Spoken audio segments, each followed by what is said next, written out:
Hey everybody, it's me Neha. I welcome all of you in my YouTube channel Polity with Neha.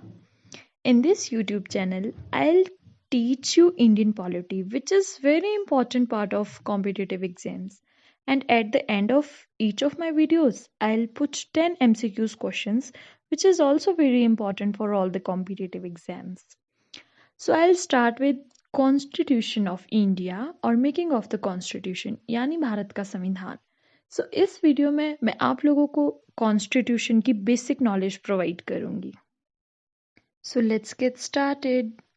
So the question arise, what is this constitution, when did it came into being, और ये बनकर कब complete हुआ, और ये कब implement हुआ, और ये इफेक्ट में कब आया.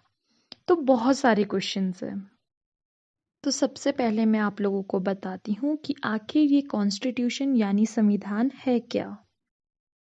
तो अगर मैं आप लोगों को कॉन्स्टिट्यूशन की परफेक्ट डेफिनेशन बताऊं तो it is a set of laws and rules that sets up the machinery of the government of the state and which defines and determines the relation between the different institutions and components of the government. It means जो हमारा संविधान है वो ऐसे laws और ऐसे परंपराओं का ग्रुप है जिसके अकॉर्डिंग क्या होता है कि जो हमारी प्रभुसत्ता की जो शक्तियां हैं उसका स्वाभाविक रूप से प्रयोग किया जाता है, यानी हमारी जो स्वेरेनिटी पावर्स है उसका यूज किया जाता है. एंड ये ऐसे रूल्स का ग्रुप है जिसके अकॉर्डिंग क्या होता है कि जो सरकार की पावर्स होती है यानी जो गवर्नमेंट की पावर्स होती है और जो प्रजा के अधिकार होते हैं उन दोनों के जो इंटर रिलेशंस होते हैं यानी उनके जो परस्पर संबंध है ये उसको निश्चित करता है. So it is constitution of India. And जो ये कॉन्स्टिट्यूशन ऑफ इंडिया है इसकी फॉर्मेशन कॉन्स्टिट्यूएंट असेंबली के द्वारा की गई थी. And it took 2 years 11 months and 18 days to frame the constitution. संविधान सभा ने 2 वर्ष 11 महीने और 18 दिन का समय लिया था संविधान को बनाने में. Moreover, Indian Constitution was completed on Jan 26, 1949 and it was signed by the President on the Assembly on this day. But it was implemented on Jan 26, 1950 because since 1930 January 26 was celebrated as Independence Day. So January 26, 1950 यानी 26 जनवरी 1950 को मतलब हमने जो हम गणतंत्र दिवस मनाते हैं उसी दिन हमने 26 जनवरी 1950 को अपने संविधान को क्या किया था, लागू किया था. It means the Constitution of India came into effect on January 26, 1950. So maybe आप सभी को क्लियर होगा कि जो हमारा कॉन्स्टिट्यूशन है उसकी फॉर्मेशन कॉन्स्टिट्यूएंट असेंबली ने की थी और उसने 2 वर्ष 11 महीने 18 दिन का समय लगा दिया था इसको बनाने में.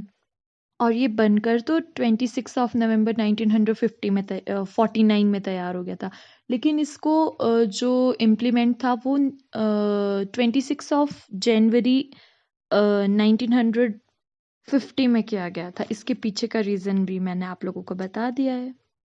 तो अब एक और क्वेश्चन अराइज होता है कि ये संविधान बनाया क्यों गया था, ऐसी क्या ज़रूरत थी कि संविधान बनाना पड़ा था. तो इसके पीछे की बहुत लंबी हिस्ट्री है. तो मैं आप सबको बताना चाहती हूँ कि इंडिया बहुत पुराने टाइम से ही मतलब बहुत ज़्यादा डाइवर्स कंट्री थी, यानी इस देश में बहुत ज़्यादा विविधता थी. तो क्या हुआ कि इतनी ज़्यादा डाइवर्स कंट्री को मतलब या इतनी बड़ी कंट्री को सही तरीके या सिस्टम से चलाने के लिए संविधान यानी कॉन्स्टिट्यूशन की ज़रूरत देखी गई थी. तो इस ज़रूरत यानी नीड को पूरा करने के लिए पहले कॉन्स्टिट्यूएंट असेंबली का निर्माण हुआ, उसका गठन किया गया. तो क्या हुआ कि इंडिया में कॉन्स्टिट्यूएंट असेंबली के फॉर्मेशन का जो विचार था वो वर्ष 1934 में पहली बार M.N. रॉय, इसको याद रखें प्लीज, 1934 में पहली बार M.N. रॉय ने रखा था. 1935 में क्या हुआ, भारत में इंडियन नेशनल कांग्रेस ने पहली बार फर्स्ट टाइम भारत के संविधान के निर्माण के लिए क्या हुआ था, ऑफिशियली संविधान सभा जो यानी कॉन्स्टिट्यूएंट असेंबली जो थी उसके फॉर्मेशन की मांग की थी।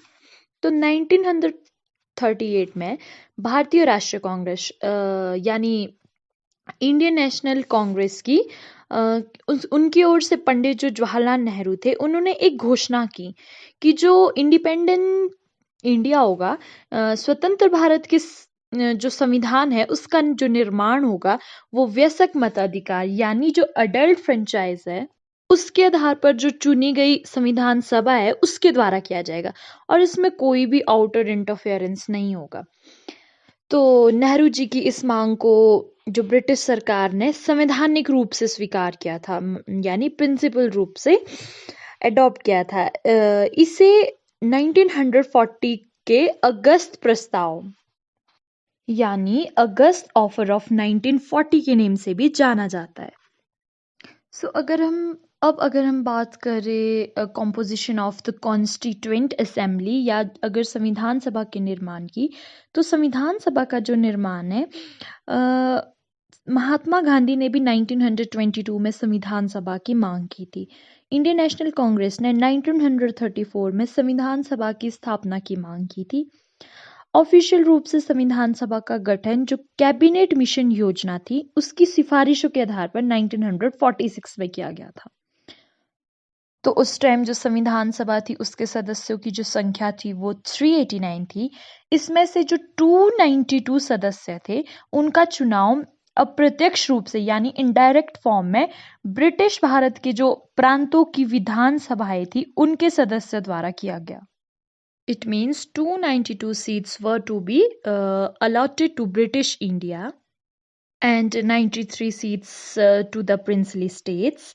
Out of 296 seats allotted to the British India, 292 members were to be drawn from the 11 governors provinces and 4 from the chief commissioner provinces, one from each.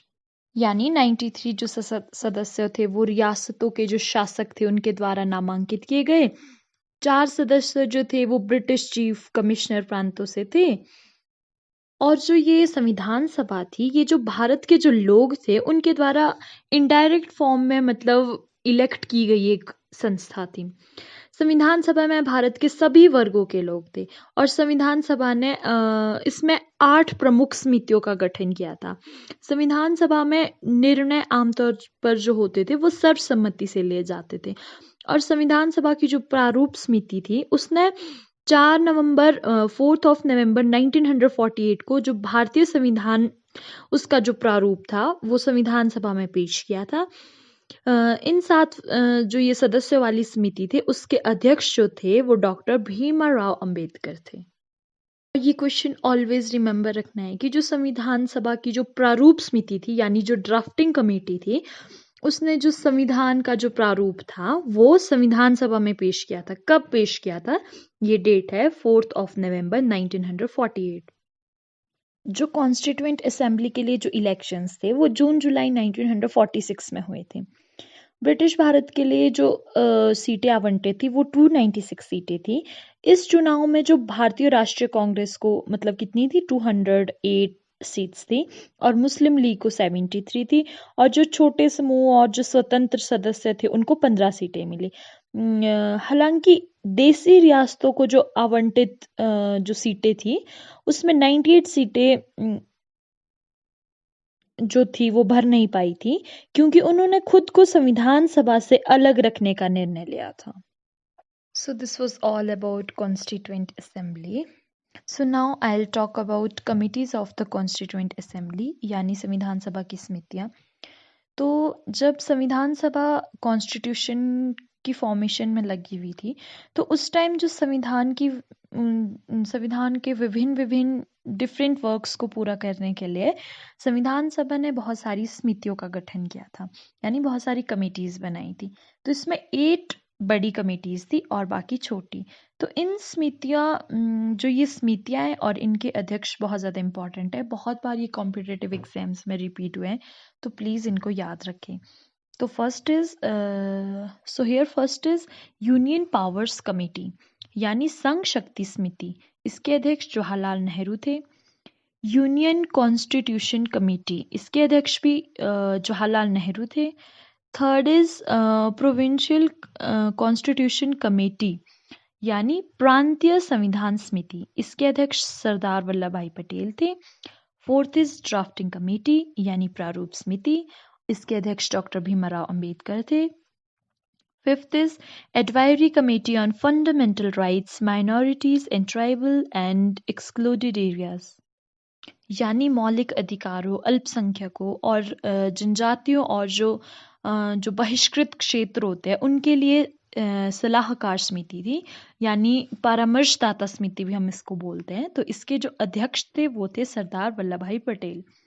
और इस समिति के जो अंतर्गत बहुत सारी मतलब 5 उप समितियाँ थीं। एक थी फंडामेंटल राइट्स सब कमेटी और minority sub committee, north east frontier tribal areas और excluded the partially excluded areas और north west frontier tribal areas sub committee. तो ये सारी मतलब जो ये फिफ्थ वाली है एडवाइजरी कमेटी, इन सब के अंदर सब कमेटीज है। तो ये इतनी इम्पोर्टेंट नहीं है, इम्पॉर्टेंट है लेकिन मतलब ये 8 कमेटीज ज़्यादा इम्पॉर्टेंट है। So sixth is rules of procedure committee, इसके जो अध्यक्ष थे वो थे डॉक्टर राजेंद्र प्रसाद, यानी प्रक्रिया नियम समिति।